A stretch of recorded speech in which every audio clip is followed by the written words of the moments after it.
In this edition of Deep Dive, I want to talk about Jamaicans who travel to the United States, whether as American citizens, permanent residents, or visitors.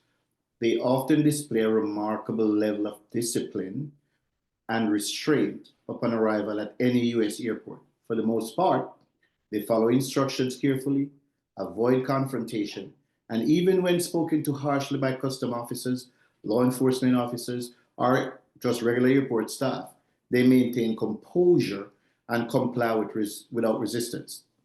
This behavior is not coincidental. It stems from an awareness that the US legal system is strict, unforgiving, and swift in its consequences. The fear of deportation, fines, imprisonment, or other legal repercussions compels them to adopt an attitude of respect, even in situations where they may feel mistreated.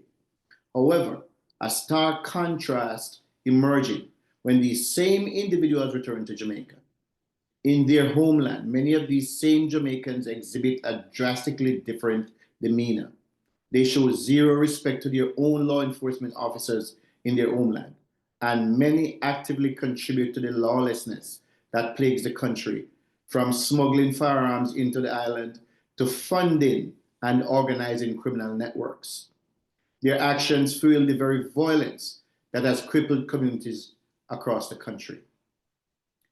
Not all the individuals deported are criminals, but many are. And so when these individuals, who are often referred to as deportees or foreign links, break American laws and are deported, a large majority of them simply continue with a life of violent crime when they return to Jamaica. The guns they send back arm gangs, escalate conflicts, and contribute to the murder rate, which remains alarmingly high. This contradiction raises a fundamental question. Why do Jamaicans who abide by American laws with such discipline actively disregard or undermine the legal and social order in their own country of birth? One explanation is the perceived difference in the strength and enforcement of laws.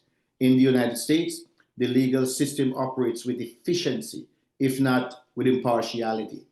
Arrests lead to convictions, and punishments are severe enough to deter most from testing the system again.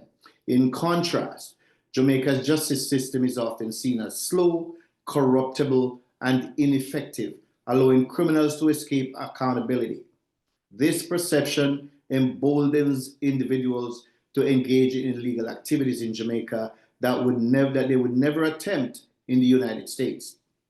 Another key factor is a deep-rooted belief in social hierarchy and power dynamics. In America, Jamaicans, especially those who are not citizens, feel like guests in a foreign land and therefore exercise caution. They understand that any misstep can have dire consequences, from visa revocation to permanent bans from reentry. Conversely, in Jamaica, some returning residents or expatriates feel entitled, believing that their foreign status grants them influence and protection from local law enforcement. This entitlement often translates into reckless behavior, with some even financing criminal enterprises while maintaining a clean image abroad. It is Jamaicans who are sending back guns to Jamaica. Additionally, the economic disparity between Jamaica and the United States play a significant role in this dynamic. Many Jamaicans who migrate and find financial success abroad develop a superiority complex over those who remain on the island.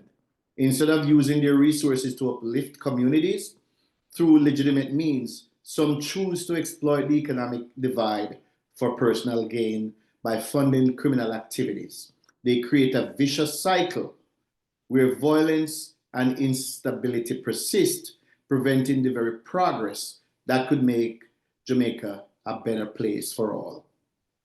This duality in behavior is not just an issue of law enforcement, but one of national identity and self respect. It is a sobering reality that many Jamaicans hold foreign nations in higher regard than their homeland. The irony is that while they respect and fear American law enforcement, they contribute to the decay of law and order in the country of their birth. If Jamaicans both at home and abroad, treated their own institutions with the same reverence and discipline that they afford those in the United States, the nation could begin to see real progress in combating crime and restoring some order.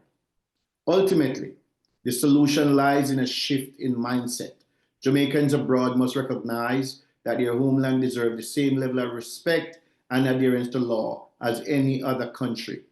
Strengthening Jamaica's institutions, enforcing laws consistently, and eliminating corruption would help bridge the gap between how Jamaicans behave overseas and how they treat their own nation. Until this shift happens, the contradiction will persist. A nation that produces disciplined, law abiding individuals abroad, but struggles to uphold those same standards within its own borders.